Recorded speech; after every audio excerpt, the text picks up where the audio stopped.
പ്രധാന വാർത്ത വിദേശ ജോലി തട്ടിപ്പ് കേസിലെ പ്രതി കാർത്തിക പ്രദീപ് തട്ടിയെടുത്ത കോടികൾ വിദേശത്ത് നിക്ഷേപിച്ചെന്ന സംശയം. കാർത്തികയുടെ ബിസിനസ് പാർട്ട്ണറായ യുവാവടക്കം വിദേശത്തേക്ക് കടന്നെന്നാണ് വിവരം. വിനയ രാജ് ചേരുന്നു വിവരങ്ങളുമായി. വിനയ, വലിയ രീതിയിലുള്ളൊരു തട്ടിപ്പാണ് നടത്തിയത്. കോടികൾ തട്ടിയെടുത്തിട്ടുണ്ട്, അല്ലെങ്കിൽ കോടികളുടെ തട്ടിപ്പ് നടത്തിയിട്ടുണ്ട് കാർത്തിക പ്രദീപ് എന്നുള്ള തരത്തിലൊക്കെയാണ് നമുക്ക് നേരത്തെയും ലഭിച്ച വിവരങ്ങൾ. ഈ പണമെല്ലാം വിദേശത്ത് നിക്ഷേപിച്ചിരിക്കുന്നു എന്നുള്ളൊരു നിഗമനത്തിലാണോ ഇപ്പോൾ അന്വേഷണ ഉദ്യോഗസ്ഥർ? വിദേശ ജോലി തട്ടിപ്പ് കേസുമായി ബന്ധപ്പെട്ട് ദിനം പ്രതി ഓരോരോ വാർത്തകൾ അല്ലെങ്കിൽ പുതിയതായി വരുന്ന ഓരോ അപ്ഡേഷൻസ് ആണ് വന്നുകൊണ്ടിരിക്കുന്നത്. നിലവിൽ ഇപ്പോൾ എന്തായാലും പോലീസ് കേസ് അന്വേഷിച്ചു വരികയാണ്. ഇതിന്റെ അടിസ്ഥാനത്തിലാണ് ഇപ്പോൾ ഈ തട്ടിയെടുത്ത പണം മുഴുവനായും വിദേശത്തേക്ക് കടത്തിയതായിട്ടാണ് പോലീസ് ഇപ്പോൾ കണ്ടെത്തിയിരിക്കുന്നത്. പ്രധാനമായും യുവാവ്, അതായത് യുവാവടക്കം തന്നെയുള്ള വിദേശത്തേക്ക് പണം തട്ടിയെടുത്തു, അത് വിദേശത്തേക്ക് കടത്തിയെന്നാണ് കണ്ടെത്തിയിരിക്കുന്നത്. ഇതുമായി ബന്ധപ്പെട്ടിട്ടുള്ള കൂടുതൽ അന്വേഷണങ്ങൾ അടക്കം തന്നെ പോലീസ് നടത്തി വരികയാണ്. കൂടാതെ തന്നെ മറ്റൊരു പ്രധാനപ്പെട്ട കാര്യമെന്ന് പറയുന്നത്, ഈ തൃശൂർ ജില്ലയിൽ ലഭിച്ച ഒരു വിദ്യാർത്ഥിയുടെ പരാതിയെ തുടർന്നാണ് ഈ അന്വേഷണം അടക്കം ആരംഭിച്ചിട്ടുണ്ടായിരുന്നത്. പിന്നീട് അത് പല ജില്ലകളിലേക്കും വ്യാപിപ്പിക്കുന്ന ഒരു സാഹചര്യം അടക്കമുണ്ടായിരുന്നു.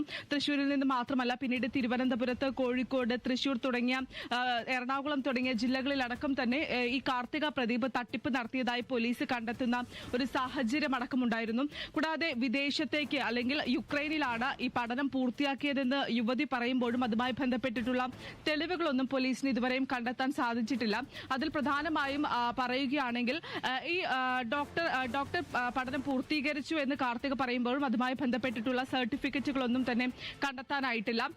കേരളത്തിൽ രജിസ്ട്രേഷൻ നടത്തിയിട്ടില്ല. അതുകൊണ്ട് തന്നെ അതുമായി ബന്ധപ്പെട്ടിട്ടുള്ള എത്രത്തോളം വിശ്വസനീയമാണ് എന്നതും പോലീസ് ഇപ്പോൾ അന്വേഷിച്ചു വരുന്ന ഒരു കാര്യമാണ്. ഈ യുവതിയോടൊപ്പം തന്നെ കാർത്തിക പ്രദീപിനോടൊപ്പം തന്നെ യുവാവടക്കം വിവിധ ആളുകളടക്കം തന്നെ കാർത്തിക പ്രദീപ് മാത്രമല്ല ഈ സംഘത്തിൽ പെടുന്നത് എന്ന് നേരത്തെ തന്നെ പോലീസ് കണ്ടെത്തുന്ന ഒരു സാഹചര്യം അടക്കമുണ്ടായിരുന്നു. കാർത്തിക പ്രദീപിനോടൊപ്പം തന്നെ ഉണ്ടായിരുന്ന ഒരു യുവാവ് വിദേശത്തേക്ക് കടന്നതായും ഈ യുവാവ് വിദേശത്തേക്ക് കടക്കുന്നു എന്ന് അറിഞ്ഞതിനെ തുടർന്ന് ഈ കാർത്തിക പ്രദീപും സംഘവും ഈ യുവാവിനെ മർദ്ദിച്ചതായുള്ള റിപ്പോർട്ടുകളടക്കം തന്നെ ഇപ്പോൾ പുറത്തു വരുന്ന ഒരു സാഹചര്യം അടക്കമുണ്ട്.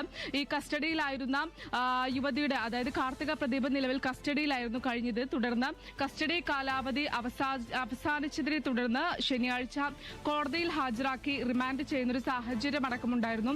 നിലവിൽ എന്തായാലും ഇപ്പോഴും പോലീസ് കേസ് അന്വേഷിച്ചു വരികയാണ്. കൂടുതൽ പരാതികൾ വിവിധ ജില്ലകളിൽ നിന്നായി കൂടുതൽ പരാതികൾ ലഭിക്കുന്ന സാഹചര്യമുണ്ട്.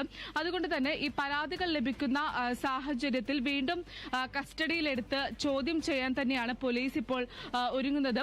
ഓരോ ദിനംപ്രതി കൂടുമ്പോഴും അല്ലെങ്കിൽ ദിനംപ്രതിയാകുമ്പോഴും ഓരോരോ പരാതികൾ ഈ കാർത്തിക പ്രദീപിനെതിരെ വന്നുകൊണ്ടിരിക്കുന്നുണ്ട് എന്ന് തന്നെയാണ് പോലീസ് അടക്കം വ്യക്തമാക്കുന്ന ഒരു കാര്യം. വിനയ, എന്തായാലും നിലവിൽ റിമാൻഡിലാണ് കാർത്തിക പ്രദീപ്. അപ്പോൾ ഈ ഒരു പുതിയ നിഗമനങ്ങളിലേക്കൊക്കെ അധികൃതർ എത്തിയൊരു സാഹചര്യത്തിൽ ഇനി മുന്നോട്ട് ഒരു കസ്റ്റഡി അപേക്ഷയ്ക്ക് കൂടിയുള്ള സാധ്യതകൾ എങ്ങനെയൊക്കെയാണ്?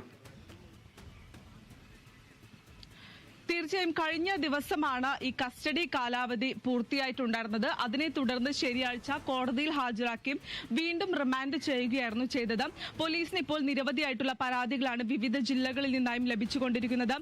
ഈ UK-യിൽ സോഷ്യൽ വർക്കറായി ജോലി വാഗ്ദാനം ചെയ്ത് 5 ലക്ഷത്തോളം രൂപ തട്ടിയെടുത്തെന്നായിരുന്നു തൃശൂർ സ്വദേശിനി നൽകിയ പരാതിയിലുണ്ടായിരുന്നത്. അതുകൊണ്ട് തന്നെ ഇതുമായി ബന്ധപ്പെട്ടിട്ടുള്ള കൂടുതൽ അന്വേഷണങ്ങൾ നടത്തേണ്ടതുണ്ട്. ആദ്യം ഒരു തൃശൂർ സ്വദേശിനി മാത്രമാണ് പരാതി നൽകിയതെങ്കിൽ പോകെ അത് വിവിധ ജില്ലകളിൽ നിന്നായി നിരവധി പേർ പരാതി നൽകുന്ന ഒരു സാഹചര്യം ഉണ്ടായിരുന്നു. നിലവിൽ പോലീസ് ആദ്യം അന്വേഷിച്ചപ്പോൾ ലക്ഷങ്ങളാണ് തട്ടിയെടുത്തതെന്ന് കണ്ടെത്തിയിരുന്നു. അതിനുശേഷം പിന്നീട് അന്വേഷിച്ചപ്പോൾ അത് കോടികളാണെന്ന് കണ്ടെത്തുകയായിരുന്നു. അതുകൊണ്ട് തന്നെ ഇതിലെല്ലാം തന്നെ വ്യക്തമായിട്ടുള്ള ഒരു അന്വേഷണം നടത്തേണ്ടതുണ്ട്. അതുമായി ബന്ധപ്പെട്ട് കൂടുതൽ പരിശോധനകൾ നടത്തേണ്ടതുണ്ട്, ചോദ്യം ചെയ്യേണ്ടതുണ്ട്. അതുകൊണ്ട് തന്നെ വീണ്ടും കസ്റ്റഡിയിൽ വാങ്ങാൻ തന്നെയാണ് പോലീസിന്റെ തീരുമാനം എന്ന് പറയുന്നത്. ഇതുമായി ബന്ധപ്പെട്ട് ഈ പരാതികൾ ലഭിക്കുന്ന മുറയ്ക്ക് അതുമായി ബന്ധപ്പെട്ട് കൂടുതൽ അന്വേഷണങ്ങൾ പോലീസിന് നടത്തേണ്ടതുണ്ട്. ഈ നേരത്തെ ഈ തൃശൂർ ജില്ലയിൽ നിന്ന് മാത്രമാണ് ഈ ഒരു പരാതി ലഭിച്ചതെങ്കിൽ പോകെ അത് വിവിധ ജില്ലകളിൽ നിന്നായി എറണാകുളം, തൃശൂർ, തിരുവനന്തപുരം, കോഴിക്കോട്, മലപ്പുറം തുടങ്ങിയ കൊല്ലം തുടങ്ങിയ ജില്ലകളിൽ നിന്നായി കാർത്തിക പ്രദീപിനെതിരെ പരാതി ലഭിക്കുന്ന ഒരു സാഹചര്യം അടക്കമുണ്ടായിരുന്നു. ഈ പരാതികളിലെല്ലാം തന്നെ ഒരു അന്വേഷണം നടത്തേണ്ടതുണ്ട്. ഈ പണമെല്ലാം എന്ത് ചെയ്തു, അത് വിദേശത്തേക്ക് കടത്തിയോ എന്നുമായി ബന്ധപ്പെട്ടിട്ടുള്ള അന്വേഷണം നടത്തേണ്ടതുണ്ട്. ഇപ്പോൾ പോലീസിന്റെ നിഗമനം മാത്രമാണ് വിദേശ വിദേശത്തേക്ക് കടത്തിയോ എന്നൊരു സംശയം മാത്രമാണ് നിലനിൽക്കുന്നത്. അത് പൂർണ്ണമായും അന്വേഷിക്കേണ്ടതുണ്ട്. അതുകൊണ്ട് തന്നെ ഈ കാർത്തിക പ്രദീപിനെ വീണ്ടും കസ്റ്റഡിയിലെടുത്ത് കൂടുതൽ ചോദ്യം ചെയ്താൽ മാത്രമേ ഒരു വ്യക്തമായിട്ടുള്ള ഒരു ഉത്തരം ലഭിക്കുകയുള്ളൂ. അതുകൊണ്ട് തന്നെ ഈ കാർത്തിക പ്രദീപിനെ കസ്റ്റഡിയിലെടുക്കാൻ തന്നെയാണ് പോലീസിന്റെ തീരുമാനം എന്ന് പറയുന്നത്. കൂടുതൽ അന്വേഷണത്തിന് വിധേയമാക്കേണ്ടതുണ്ട്, കൂടുതൽ ചോദ്യം ചെയ്യേണ്ടതുണ്ട്.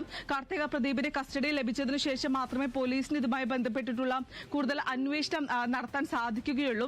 നിലവിൽ എന്തായാലും ഇപ്പോൾ കാർത്തിക പ്രദീപ് റിമാൻഡിൽ തന്നെ തുടരുകയാണ്. ഈ കൂടുതൽ പരാതികൾ ലഭിക്കുന്ന മുറയ്ക്ക് വീണ്ടും കസ്റ്റഡിയിലെടുത്ത് ചോദ്യം ചെയ്യാൻ തന്നെയാണ് പോലീസിന്റെ തീരുമാനം. ശരി വിനയ, കൺസൾട്ടൻസി മുഖേന കാർത്തിക പ്രദീപ് കോടികൾ തട്ടിയ സംഭവമാണ്. അതിൽ ജോലി വാഗ്ദാനം ചെയ്ത് നടത്തിയ ആ ഒരു തട്ടിപ്പിൽ ഉണ്ടാക്കിയ ആ പണമൊക്കെ വിദേശത്ത് നിക്ഷേപിച്ചതായാണ് അധികൃതർക്ക് ലഭിക്കുന്ന നിഗമനം. വിനയ രാജാണ് വിവരങ്ങൾ നൽകിയത്.